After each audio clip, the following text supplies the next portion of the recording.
Welcome to another installment of Behind the Comic Strip Curtain. In this episode, we look at why comic book creator Steve Ditko was critical of the credits he received at Marvel during the 1960s, even after he received a regular plotting credit. Although he is perhaps still best known as an artist, Steve Ditko's contributions at Marvel went well beyond those normally associated with comic book illustrators. This was already evident in 1961, when he was working with writer-editor Stan Lee on the anthology title, Amazing Adult Fantasy. Briefly, in regards to our working method, Stan provided the plot ideas. There would be a discussion to clear up anything, consider options and so forth. I would then do the panel/page breakdowns, pencil the visual story continuity and, on a separate piece of paper, provide a very rough panel dialogue, merely as a guide for Stan. Stan would provide the finished dialogue for the character, ideas and consistency. This general approach would carry on as Ditko moved to the increasingly popular superhero strips. During the creation of Spider-Man's origin in Amazing Fantasy No. 15, dated August 1962, Ditko worked from a written outline, or synopsis, provided by Lee. According to Ditko's later commentaries, Lee's synopses were employed as late as Amazing Spider-Man No. 14, July 1964. They were also used for their Hulk and early Doctor Strange strips.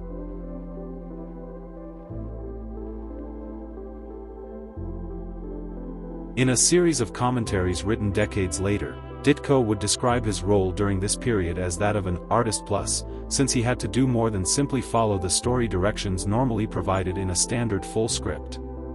A synopsis is a brief storyline, words, abstractions, and so is incomplete, not detailed, not the whole story.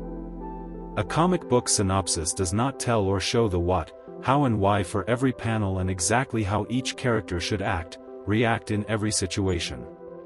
The synopsis does not tell or show how to create the visually important, especially in dramatic scenes, in fight scenes, and how they are to be staged. With a synopsis, there is an actual need for more than an illustrator, and even more than an artist. A synopsis must have an artist plus. An artist plus has to take what is incomplete, what is partly provided, and add new story ideas, fill in, expand, provide everything else needed to make a complete, whole, work/picture story.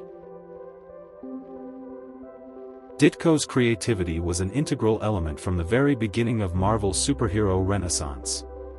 On Spider-Man he created the costume and many other defining aspects of the character.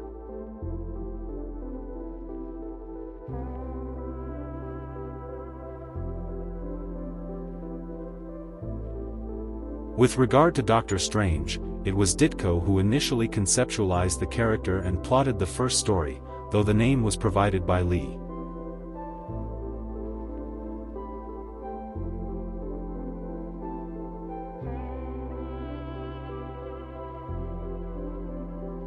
Over time, the use of written synopses ceased as Ditko gained greater narrative control on Spider-Man and Doctor Strange.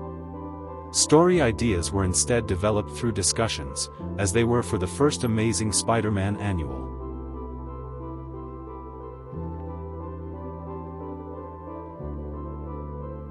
Eventually, Ditko assumed full plotting responsibilities for both strips. His control over the storylines became complete when Stan Lee reportedly withdrew from direct interactions, just prior to Ditko commencing work on Amazing Spider-Man No. 25. From this point on, Stan Lee wrote the dialogue and narration based purely on Ditko's penciled art and rough notes. This lasted until late 1965, when Ditko left Marvel. His final issue of Amazing Spider-Man was No. 38, dated July 1966.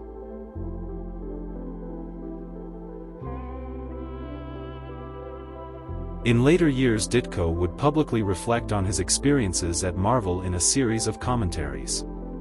In doing so, he took a pragmatic view of the fact that he retained no ownership of his conceptual contributions.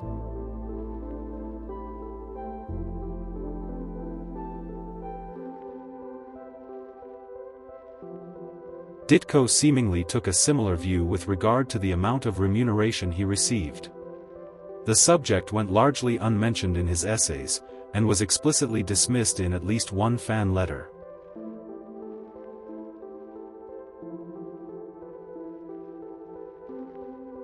But while he evidently didn't see himself as having been exploited by Marvel, Ditko would express strong feelings about how his work was credited in the publications themselves.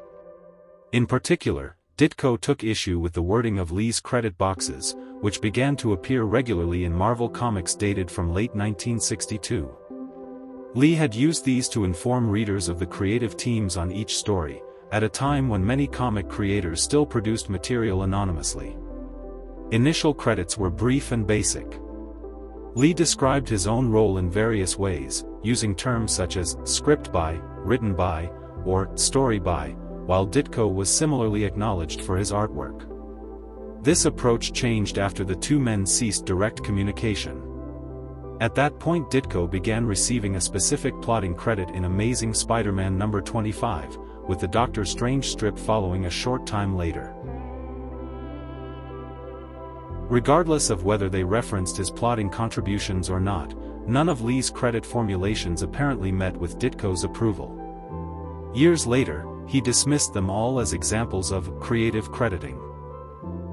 There's a long list of Lee's creative crediting style: script, Stan Lee; art, Steve Ditko.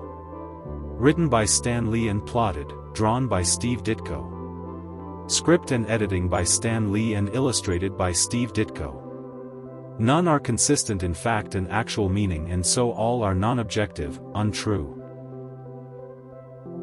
The crux of Ditko's frustration was that he believed Lee's credits, even after the plotting credit was included, misled readers into thinking he was an artist working from a traditional full script provided by Lee. For this reason, the word script appeared to be a particular problem.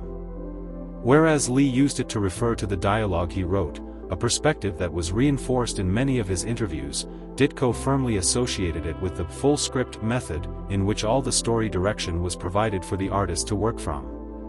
Just as importantly, Ditko believed that readers would make this same association. In any event, Ditko's concerns were not restricted to that specific term. Other variations of Lee's credits were included in the same criticism. All of these combinations of Stan's credits of scripted by, script and editing by, and written by etc., are all implying, a full script by Lee. Lee's creative crediting style claimed, that I was only following what he fully scripted for every panel and that I was only just illustrating. For Ditko, this was not a difference in how the terminology was interpreted, but rather a deliberate attempt to deceive readers and diminish the contributions of himself and other artists in his situation. Lee's method served to unfairly upgrade him and downgrade others in what they achieved. It was done simply, easily, by his choice, by his way of identifying credit words, using false labels. Although Ditko made no public comments concerning credits while working for Marvel, he apparently expressed his personal frustration to at least one other person during that time. Comics creator Dick Giordano would recall visiting Ditko's studio in late 1965. If the timing of their interaction was being recalled accurately, then regular plotting credits would already have been in place. Even so, Giordano remembered Ditko being angry that the scripts were being attributed to Lee. I was visiting his New York studio while he angrily insisted that he, not Stan Lee, was writing the scripts for Spider-Man. To make his point, he indicated a chart on the wall that clearly outlined the Spider-Man storyline for the next 3 or 4 issues. Stan, of course, did write the dialogue, but Steve, rightly or wrongly, still insisted that he should get scripting credit. Neither agreeing or disagreeing with Steve's contentions, I didn't pursue the matter at the time because I felt it was inappropriate to get involved, but a short time later Steve severed his ties with Marvel. There was no mention in Giordano's account of Ditko having approached Stan Lee about the matter, and by that point the two were no longer on speaking terms. This naturally leads to the question of whether Ditko ever voiced his concerns about the credits directly to Lee while they were still communicating. With respect to the public commentaries of Ditko and Lee, there is nothing to suggest that credits were even discussed between the two. In the case of Steve Ditko, This is particularly noteworthy, given that he addressed the subject of credit in some depth, while also recording numerous disagreements and interactions with Lee that he obviously considered as important for the historical record. While Stan Lee's recollections of their working relationship were often more general, he did remember particular criticisms being voiced amidst a deteriorating relationship. Little by little, he became tougher and tougher to work with. After a while he'd say to me, "Gee Stan, I don't like those plots you are writing for Spider-Man." So I'd say okay, because I couldn't have cared less. Steve was so good at drawing stuff. I said, "Use your own plot, I'll put the dialogue in." Then he'd say, "I don't like the sound effects you're putting in," so I told him to use his own. I didn't mind. I'd bend over backwards to accommodate him, because he was so good and the strip was so successful. But while credits may not have been mentioned, Lee did sense a more general, underlying anger on Ditko's behalf that was never articulated. Little by little I noticed that Steve was beginning to give off hostile vibes. At first I thought it was my imagination, but after a while I realized that something was bugging him. Steve wasn't the most communicative guy in the world, and to this day I'm not quite sure what the problem was. It just seemed to me that he had a growing resentment toward me and the work I did, particularly in connection with Spider-Man. Whether Ditko expressed his frustrations over the credits directly to Lee or chose to keep them to himself may never be known. His commentaries, however, show he wanted credit acknowledging his creative contributions, without any implication that he was following a writer's script. In one of his later essays, Ditko even provided an example of what he would have found acceptable as a formal credit. In doing so, he retained the broad labels of writer and artist while excluding any reference to scripts or plots. Instead, his solution introduced new wording to emphasize that the strip was a co-creation. When explaining his rationale, Ditko used a simple analogy. The work he created with Stan Lee at Marvel could be likened to combining oxygen and hydrogen to make water. Both elements are necessary, but neither could claim sole credit for the result.